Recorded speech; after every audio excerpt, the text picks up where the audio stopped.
All right. Starting off with topic number 1C, okay, which is momentum. Can you tell me what is momentum? Basically, speed carried, or Yes. the momentum carried. Momentum एक बंदे का ज्यादा है, इसका क्या मतलब होता है? तेज भाग सकता है मोमेंटम भी गैस ज्यादा के है। हिसाब से। एक मोटा बंदा, एक पतला है, मोमेंटम में क्या फर्क होगा उन दोनों के? मोमेंटम दोनों चीजों पे डिपेंड करेगा, उस बंदे का मास बिल्कुल। और उस मास के हिसाब से velocity. So momentum is a measure of an object's motion. It is quite difficult to define momentum in words, but it does give an idea of what will be required to actually stop the object moving. The best definition is mathematical, that momentum is equal to mass into velocity. As momentum is the product of mass and velocity is a vector, this means that direction is very important and must be remembered. And direction will be the same as that of it is of velocity. Got it? जी। So Newton का first law क्या कहता है, पहले ये बताएं. First law, object that remains at rest will remain at rest unless a force is acting on it, and a object in motion will remain in motion unless a force is acting on it. Good. And what is Newton's second law? F equal to ma. Okay. F is equal to M A. और Newton third law क्या होता है? वो था, हाँ, equal opposite, every reaction has an equal or opposite reaction. Good. If we want to bring an object to rest or to accelerate it up to a certain velocity, the requirements will be different for different situations. A golf ball is accelerated in a very different way to a ferry. Think of the forces needed and the time for which they act.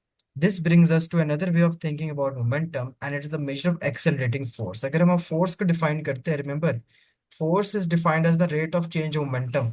अब M A नहीं लिखना. अगर force equal to M A है तो इसको मैं change करता हूँ, एम वैसे ही रहने दे.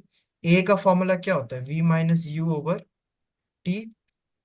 तो F is equal to M V minus M U over T.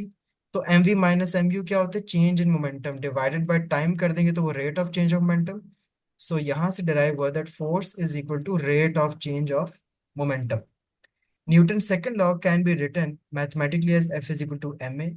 और अगर आप उस rate of change of momentum, अब ये है actual definition of a force, the rate of change of momentum. Got it? इसको मैथमेटिकली मैंने आपको ऊपर डेरिवेशन दिखा दी, ये वाली ना देखना, समझ नहीं आएगी.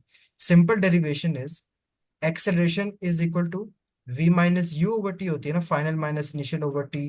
मैथ्स बिल्कुल। मल्टीप्लाई किया तो क्या बन गया? M V final momentum minus M U initial momentum divided by the time. तो वो हो गया delta P over T. Got it? जी।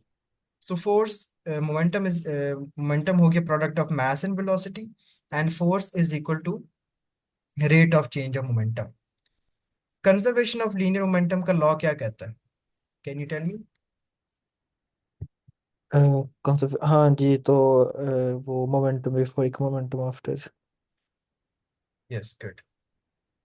कि और total before momentum the before equal to collisions जो टोटल मोमेंटम होता है momentum. That is equal to the momentum of the collisions after. ठीक है, बिफोर collision का मोमेंटम और आफ्टर collision का momentum is going to be जी, total the momentum. Same. बिल्कुल। ओके. इसके अलावा क्या था? What do you think is the meaning of linear momentum? Linear मतलब वो एक लाइन में, वो साथ साथ।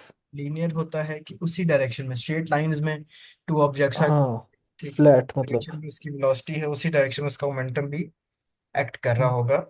And we can use the principle same of vectors conservation of basically. linear momentum to now predict the motion of objects after a collision. The principle tells us that if we calculate the momentum of each object before they collide, the sum of these momentum will be the same as the sum total afterwards. This principle depends on the condition that no external forces are acting on the objects in question. An external force would provide an additional acceleration, and the motion of the objects would not be dependent on a collision alone. As we saw in a previous section, a resultant force will cause a change in momentum, so it makes sense that momentum is only conserved if no external force acts. Imagine if a juggler's ball moving upward collided with one coming down. Momentum conservation would suggest that the one falling down would bounce back with an upward velocity after the collision. जिस velocity से आपने फेंका था अगर momentum conserve है तो वापस bounce back होके उसी हाइट पे आएगा, which mean momentum was conserved, और ये एक इलास्टिक कोलिजन थी, उसी जगह पे आया है against the gravity as well. For example, एक एग्जाम्पल को देखते हैं। In an American football match, stationary quarterback is tackled by a defender who drives through an air at 4 meters per second in the air, or quarterback grabs the quarterback, two moving backward together, ignoring any calculate how far the two will move back if the tackler had a mass of 140 और stationery player का तो था वो 95 kg। अब before the collision क्या हुआ, ये जो 140 kg का बंदा था ये एक 4 की स्पीड से इंटू आया, 4 मीटर पर second collided with a equal to 95 ninety KG का फाइव बंदा जिस अभी रेस्ट पे था। Got it. जी। तो टैकलर का मोमेंटम क्या था, 140 इंटू 4, वो इस मोमेंटम से आया, ठीक है। और बिफोर मोमेंटम दूसरे वाले का तो कुछ भी नहीं था, उसका मास है लेकिन मल्टीप्लाइड बाय जीरो, क्योंकि उसकी इनिशियल वेलोसिटी वो स्टेशनरी था। Exactly exactly। तो हुआ क्या, दैट आफ्टर दैट पी जो दोनों का था, ठीक है, इसका आंसर आ गया आपका 560। Now if we talk about, अब वो कंबाइन हो गए, दोनों जुड़ गए हैं, बिल्कुल टच हो गए, उसने उसको पकड़ के आगे धकेल दिए। अब उनके आप मैसेज ऐड कर दोगे, ठीक है, मैसेज ऐड हो जाएंगे बिकॉज उसने उसको टैकल कर दिया। Now they are both touching each other. Now the total momentum would be divided by the sum of masses and you will find the velocity, new velocity जो निकलेगी after collision, वो क्या हो जाएगी, दोनों की सेम होगी। Got it. जी। तो यहाँ का आंसर आपका क्या आएगा, 560 इज इक्वल टू वी आपने निकालना है, और अब मैसेज दोनों के कंबाइन हो गए हैं, क्योंकि वो क्या था, calculate how fast the two will move back, क्योंकि टू है अब दोनों जुड़ गए हैं, वी और जुड़ एम गए। वन दोनों के मैसेज ऐड कर दो, तो आपके पास अब वेलोसिटी यहाँ पे निकल आएगी विच इज 2.4। Got it. जी। Good. If a stationary object explodes, then the total momentum of all the shrapnel parts added up, वो सारे एक ही जितने होंगे, अगर एक 100 मोमेंटम का एक ऑब्जेक्ट एक्सप्लोड होता है, सोचो उसके जितने पीसेस होंगे उन सब पीसेस के अगर आप मोमेंटम ऐड करो, they are going to be the same as the momentum before the explosion. The object had zero momentum at the start. So the law of conservation of linear momentum tells us that it must be the same total after the explosion as well. In physics, any such event is termed an explosion. Although it may not be very dramatic, for example, अगर एक दो trapeze artist हैं जो आपको यहाँ नजर आ रहे हैं, if they simply let go of their hands and swing apart, they have a zero total momentum before and will have equal and opposite momentum afterwards as well. और वो दोबारा ऐड होके भी जीरो हो जाएंगे। न्यूटन थर्ड लॉ क्या कहता है, that every action has a reaction and conservation of momentum is directly responsible for Newton's third law as well. Remember, this told us that for every force there is an equal and opposite force, and if we think of a force as a way of change, momentum जो है हमने देखा था, force क्या है, rate of change of momentum। So momentum, dp over dt, then a force change of momentum in one direction must be counted as well। अगर आपने एक बंदे को रोकना है, आपका मोमेंटम भी अगर उसके जितना ही होगा तभी आप उस ऑब्जेक्ट को रोक सकोगे। It should be equal and opposite to one as well, ताकि ओवरऑल मोमेंटम फिर कैंसिल आउट हो और वो चीज रुक जाए, जीरो पे आ जाए। For example, if the gravitational pull of the earth causes an apple to fall from a tree, the apple gains momentum towards the earth. And for conservation of momentum, earth must also gain an equal and opposite momentum. Got it?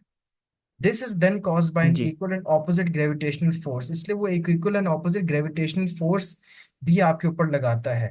The huge mass of the earth means that its acceleration cannot be noticed by us even।